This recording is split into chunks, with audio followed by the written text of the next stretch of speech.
북한에서 생활청화 하잖아요. 생활청화 할 때 가끔 학생들이 그날은 빠지면 안 돼요. 왜냐면 그날 빠지면 다음에 허상 비판해가지고 엄청 또 이렇게 선생님한테 욕먹기 때문에 학생들한테도 거의 뭐 왕따를 당하거든요. 그렇기 때문에 그날은 빠지면 안 돼요.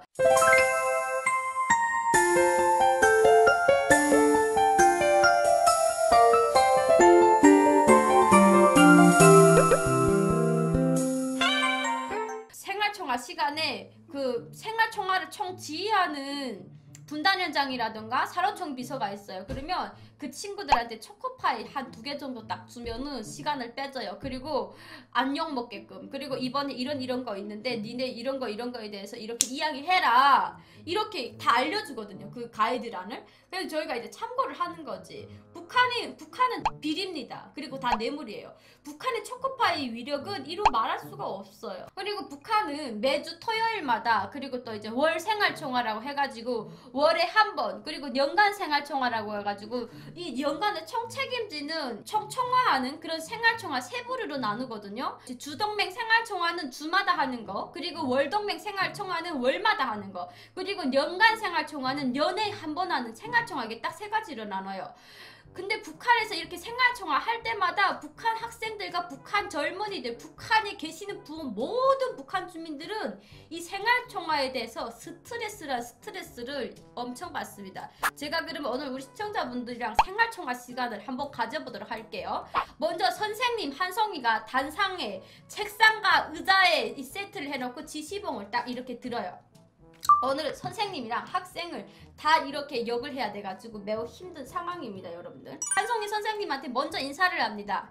지금부터 친애하는 지도자 한송이 동지께서 마련해주신 아프리카 1인 방송 생활총화를 시작하겠습니다. 준비된 동무들부터 호상 비판에 다 참가해주세요. 이렇게 이제 이야기를 하거든요, 선생님이. 먼저 이제 모범 학생이 있어요. 그래서 이 모범 학생이 먼저 벌떡 일어납니다. 벌떡 일어나가지고 제가 먼저 한송이 동무를 허상 비판하겠습니다 이렇게 이야기를 하거든요. 그러면 한송이 동무가 이제 허상 비판 받을 때 아 뭐야 제가 지금 나한테 허상 비판했어? 그러면 나도 너를 비판할래 이러고 이제 책에다가 써요.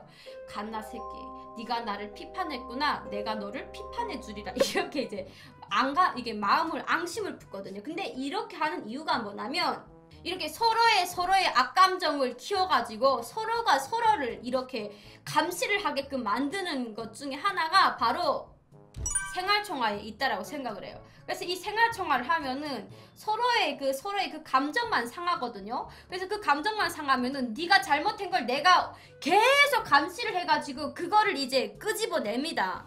그래서 그거를 이제 딱 끄집어내가지고 아 네가 지금 나한테 이런 일을 했어? 거의 뭐 이간질 타임이거든요. 그래가지고 이제 아 너 이 갓나 새끼 너 나한테 지금 이렇게 했구나. 너 어느 날 몇 시 몇 분에 선생님이 뒷담화 깐 거 내가 요거를 할 거야. 이거를 이제 그 노트에다 생활총화 노트에다가 다 이렇게 메모를 해요. 한마디로 말해서 이간질 타임이에요. 이간질 타이밍. 서로에 대한 감시 통제군요. 감시 통제입니다. 그래서 이렇게 이제 먼저 스타트를 떼거든요. 1인 방송 때 시청자들한테 꺼리쳤던 한송이 동무를 먼저 비판하겠습니다. 1인 방송하는 인민들은 첫째 임무는 생방이요, 둘째 학습도 생방이요, 셋째 학습도 생방입니다. 그런데 한송이 동무는 얼굴을 좀 더 예쁘게 하겠다고 리프팅 수술을 하면서 열흘 동안 방송을 안 켰습니다. 이런 사람은 자본주의에서 이렇게 살아갈 이유가 없습니다. 이러면서 이제 저를 먼저 공격을 해요.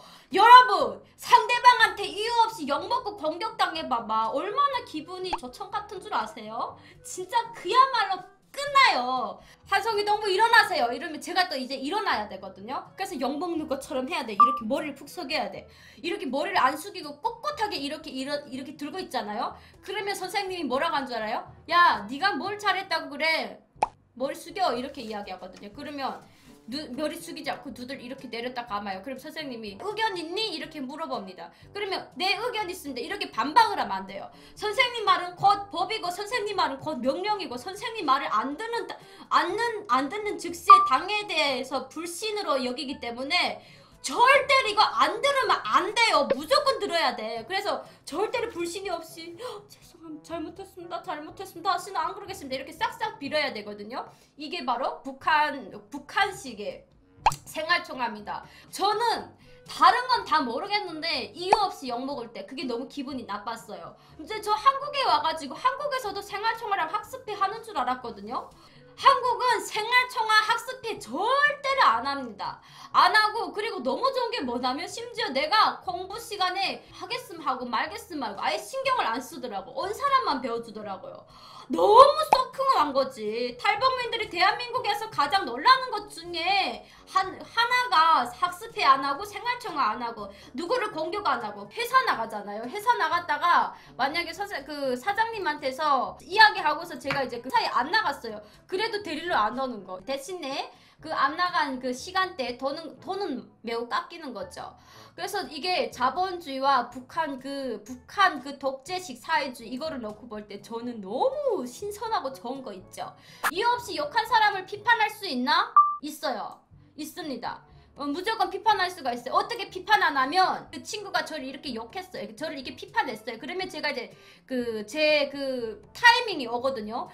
그 10명이라면 10명 사람들이 다 똑같이 호상 비판을 해야 돼요. 형식적이라도. 그럼 제가 또 이제 일어나서 합니다. 홍길동 동무는 어제 청소 시간에 왜 아버지 장군님, 그 뚱돼지 아버지 장군님 모셔있는 그 초상화를 닦지 않았습니까? 이것은 당에 대한 불신입니다. 다시는 이런 일이 없도록 할 수 있습니까? 라고 물어보거든요. 그러면 네, 잘못했습니다. 답변을 들어야 돼요. 다음부터 고치시오, 앉으시오, 이렇게 하거든요.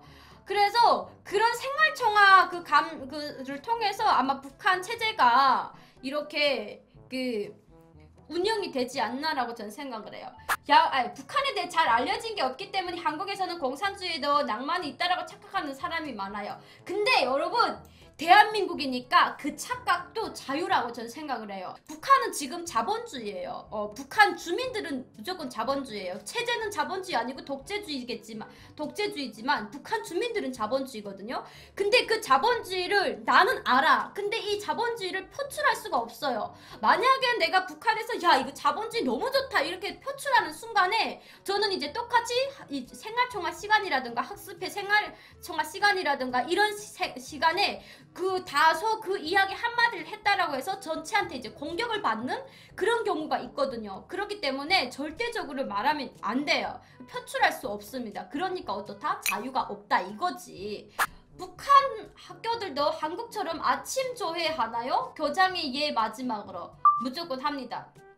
무조건 하고 북한은 아침 그 정교 그 시간이 있어요. 근데 진짜 너무 눈물 나는 게 지각을 했잖아요. 이건 또 생활총화 호상 비판을 받아야 될 1순위거든요. 항상 이제 지각을 좀 하고 이렇게 좀 자주 그랬어요. 그러다 보니까 이제 늘상 친구들한테는 제가 호상 비판 대상이 됐습니다. 근데 저는 어떻다? 집안에 저희 아버지가 또 이제 제 초콜릿을 또 애들한테 초코파이 같은 거 나눠줘요. 야 니네 이번에 생활총화 시간에 너 나 좀 욕하지 마라 이러면서 이제 나눠주거든요. 이렇게 나눠주잖아. 그러면 애들이 이제 그걸 먹고서 이제 안 욕하는 거지. 저만 이제 쏙 빼줍니다.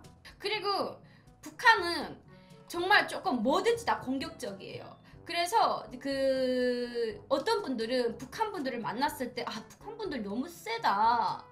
북한 분들 왜 그래요? 이렇게 이야기하시는 분들이 있는데 저는 여러분들한테 하고 싶은 이야기가 북한 사람들이 왜 이렇게 하냐면 그 체제 자체가 너무 공격적이고 주입식 교육이고 그리고 계속해서 이제 사상에 대한 그런 교육을 하다 보니까 내가 공격적이지 않으면은 다른 사람이 나한테 공격적으로 이렇게 다가왔을 때 그거를 방어를 할 수가 없어요. 그러면 제 자신은 정말 바보가 돼가지고 그 체제에서 살아가기가 매우 힘들거든요. 우리 한국 분들도 북한 분들 만나면 왜 그렇게 짜증 많고 왜 공격적이세요? 이렇게 이야기하신 분들이 있는데 그거는 이제 그 체제에서 그렇게 살다 왔기 때문에 그런 경우가 대부분 있다라고 보시면 돼요.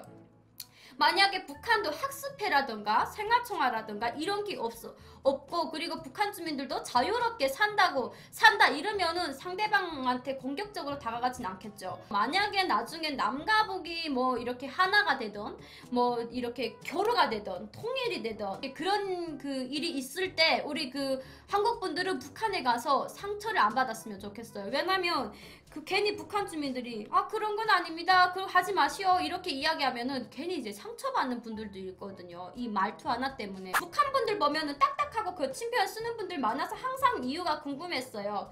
그 이유가 제가 했던 이야기에 다 포함이 됩니다. 북한 주민들은 어떤 삶이 피곤하냐, 주입식 교육, 사상 교육, 항상 단체 생활, 그리고 그 개인의 자유 생활이라는 게 없어요. 그리고 무조건 상대방을 공격하게끔 만들어 놓은 시스템이에요, 북한 자체가.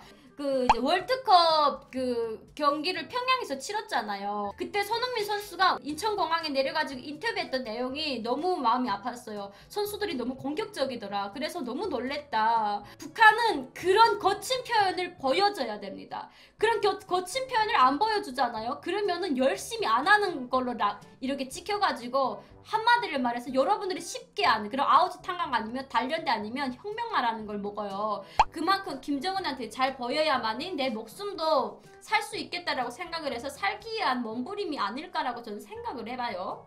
하지만 그렇게 그 경기를 할 때 예의가 없으면 경기라고를 말을 못하죠. 북한에서 제일 많이 하는 비판은 어떤 비판이냐면, 너는 왜 당에서 하지 말란 것만 꼭꼭 골라다니면서 하냐, 왜 머리를 길게 길렀냐, 그리고 왜 말투가 조금 아랫동네 말투 비슷하냐, 이런 식으로 제가 많이 욕먹었어요. 많이 비판받았습니다. 근데 어떡해 여러분, 대한민국 너무 좋아 보이고 대한민국에 대한 환상이 내 머리에 꼭꼭 박혔는 걸 내가 그걸 어떡하라고, 그거를 못 고치겠더라고요. 그래서 너무 열받아가지고 탈북을 했지. 제일 많이 하는 허상 비판이 그 썩어빠진 자본주의 그 항색 바람이 들었다, 이런 걸 가지고 많이 욕해요. 그래서 이 절대로 자본주의에 빠지지 말자 뭐 이런 식으로. 오늘 여기서 유튜브가 끝입니다.